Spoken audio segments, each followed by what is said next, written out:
Kapayapaan po ang muling sumaating sa mga kapatid. At kung mapapansin po ninyo ay wala itong USB po kasi nagkaroon ng technical error yung paksa na ginagawa ko po yung mga parables. Kaya hindi ko maiakatid sa inyo yung parables ko na dapat sana ay may natitira pa, mga 6 pa yun dahil parang nakurap yata yung USB ko. So ang ginawa ko po dahil kahapon ko nangyari po yun, Sabado, umiram na lang tayo ng paksa sa Bulacan. Ano po? Hindi ko na rin mapipindot kasi nagluloko din yung laptop. Walang kung may virus. Anong gagawin doon? Papatingnan ko sa Monday. Ano po? So yan ay paksa sa Bulacan noong March 3. Ano po? Iba ang paksa ko sa Bulacan, iba ang paksa dito. Ang Ebanghelyo sa Bulacan mas matalim kaysa dito. Ano po? Sinabi natin nung nakaraan. Kaya ito ay may halong sermon. At ito ay para sa lahat ng mga kapatid na nais makaalam po ng katotohanan. Yan ang hiniram nating paksa na ang title ay tinanggap mong walang bayad, ibigay mo walang bayad. Yan, may oras pa. Inaabot kasi kami doon ng 12:30 na po sa Bulacan. As 10 ng umaga. So salamat sa Panginoon at mailalatag muli natin ang paksa na ito. Freely you have received, freely give. So anong ibig sabihin po nitong mga salitang ito na hinango sa banal na kasulatan? May mga tagapangaral noong una sa iglesia na ito ang paniniwala. Na tinanggap mong walang bayad ay ibigay mong walang bayad. Ito daw ay ang Ebanghelyo. Nailipat na ito sa maraming mga anak ng mga preacher, sa mga members, na ang Ebanghelyo hindi pinapabayaan. Ano po? So titingnan natin base sa konteksto ng banal na kasulatan kung ang tinutukoy diyan sa salitang ito na tinanggap mong walang bayad, ibigay mong walang bayad, ay ang Ebanghelyo nga ba? Tinanggap mong walang bayad, ibigay mong walang bayad, ano ang tinutukoy dito ng Panginoong Hesus? Napakahalaga po ng context. Ano po? Kung ano yung sinasabi dito sa baba, kinakailangan balikan natin dun sa unahan. Kaya yan ay merong mga verse 1, verse 2, verse 3. Para makita natin yung flow ng pinag-uusapan, ano ang tinutukoy niya ng Panginoong Hesus? Na tinanggap mo walang bayad, ibigay namang walang bayad. Sinasabi ng ilan na ito ay ang Ebanghelyo na tinanggap na hindi dapat pabayaran. So, kasi di ba, merong mga nangangaral sa bus, may mga nangangaral dyan sa kalye, may daladalang kulay violet, kung nakihingi. Parang ang dating, pinababayaran talaga yung napakinggan ng tao. Ano po? Kaya yan ang pinaksa ko sa Bulacan kasi may mga ganun dun eh. Pagka namamalay ng itabi, may mga nagkalat na mga anang iing. May bahay-bahay pa. May dala-dala pang mga rosaryo. Iba, binabasbasan yung bahay. Ay ko, wag mo akong basbasan. Sabi ko, kasi kako mula dun sa harap hanggang dun sa dulo, Church of Christ members dito. Sabi ko gano'n. So nakinig naman. So, freely you have received, freely give. Ano po? Hindi naman natin kailangan kasi makipagtalo. Sabihin lang natin ito. Suriin natin mabuti kung anong sinasabi ng Biblia, ang Ebanghelyo nga ba ang siyang tinutukoy na tinanggap mong walang bayad, ibigay mong walang bayad.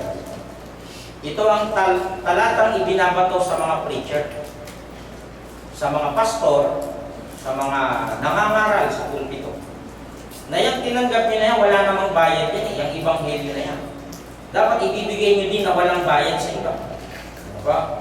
Ito ay nagkaroon ng misconception o maling pakahulugan dahil hindi Ebanghelyo ang tinutukoy dito base sa konteksto nito. Mahilig kasi na mga gagamit yung iba na yan ng talata. Tapos yun na agad ang kahulugan. Hindi po ganun ang Biblia, magkakamali po. So tingnan natin, umpisahan natin dun sa chapter 10, yung pinaka-umpisa nito, kung bakit sinabi ng Panginoong Hesus yun. Hinirang ni Jesus ang kanyang 12 alagad at ibinigay ang kanilang mga pangalan ayon sa kanilang mga pagkatao na nababasa ni Jesus. So ito ay exclusive lamang para sa mga alagad. Ano po? Yung iba kasi ngayon, nagpapakilalang mga may gift of the Holy Spirit. Ano po? At nagpapalabas ng mga demonyo, nagpapalabas ng kung ano-ano, tinutulak yung tao. Tapos na yun eh. Bakit? Ito na ating Panginoong Jesus. And when he had called unto him his 12 disciples, he gave them power against unclean spirits. to cast them out, and to heal all manner of sickness and all manner of disease. Ang sabi sa 10:1 na ang gagamitin po natin ay ang salita ng Diyos para maging mababaw. Tinawag ni Jesus ang kanyang 12 tagasunod at binigyan sila ng kapangyarihan. Ayan na agad o. Sa una pa lang sa verse 1, ang ibinigay ay power. Huwag tayong aalis doon sa pinag-uusapan, kapangyarihan. Para saan yung kapangyarihan ibinigay? Magpalayas ng masasamang espiritu, magpagaling ng anumang sakit at karamdaman. Kasi ang tinutukoy dito kung bakit po ibinigayaan para doon sa pananampalataya kung hanggang saan ang kayang ibigay ng tao. Ano po? Kaya nagpakita ng mga magic yan, mga apostol na yan, dahil merong mga Israel na nakawala at tinatawag nila sa pamamagitan ng pagkuha ng atensyon na darating ang isang Mesaya na makapangyarihan na nagkatawan-tao. So kaya binigay ng Panginoong Yesus yung kapangyarihan na magpalayas ng masasamang espiritu, magpagaling ng anumang sakit at karamdaman. Makikita natin dito pa lang sa versikulo 1 ay maliwanag na kung ano ang ibig sabihin na tinanggap mong walang bayad ay ibigay mong walang bayad. Ito ay ang kapangyarihan, hindi ang ebanghelyo. So tataludturin natin ngayon, babasahin po natin, magugulat kayo. Magaling magagawa ng pagtatalo itong iba kasi mali yung pakahulugan ng pagbabasa. Ano po, sino-shortcut ba? Tamad mag-aral. So yan yung 12 alagad na inapoint ng ating Panginoong Hesus at binigyan ng kapangyarihang magpalayas ng mga demonyo, magpagaling ng mga sakit, at ibinigay ang kanya-kanyang pangalan. O ayan yung mga pangalan, no? Tapos kung sino-sino ngayon yung lalabas dyan.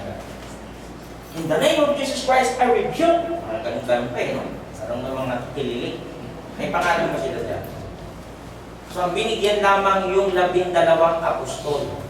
Ayan ang mga pangalan sa Simon na kung tawagin ay Pedro, na siyang nangunguna sa kanila, parang presidente.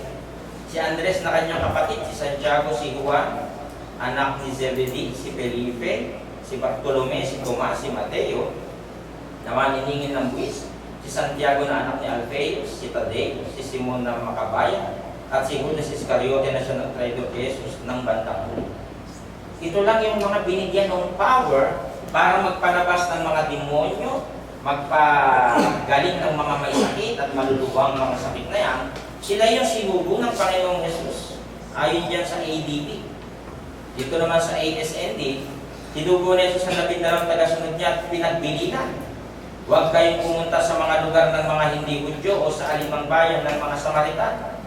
Bakit ganoon? Kasi nga, ang tinatawag muna dito, kinukuhi atensyon ng mga Israel. Yung remnant. Ano po? Itong remnant,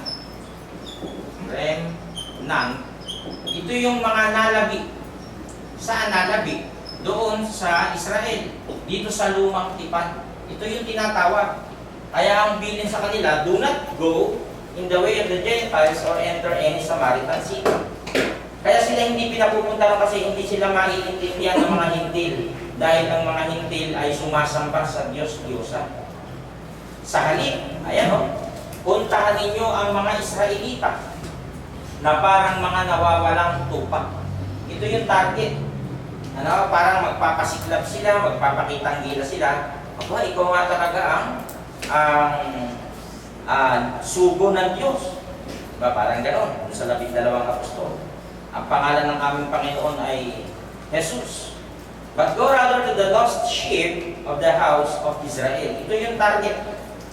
Ang misyon nila ay tawagin ng mga nalalami sa Israel o remnant sa pamamagitan ng pangangaral nila ng Ebanghelyo, pagkakaroon ng kapangyarihan na magpagaling ng mga may sakit at bumuhay ng mga patay. Then 7. Ipahayag ninyo sa kanila. Pay attention yung may mga highlights. Ayan o, ipahayag. Sabihin, i-proclaim na malapit na ang paghahari ng Diyos. Kasi maghahari na ang ating Panginoong Yesus. Kaya ipinakikita doon sa kanila, ina-advance na agad. As you go, proclaim the good news, the kingdom of heaven has come near. Then 8, magpagaling kayo ng mga may sakit.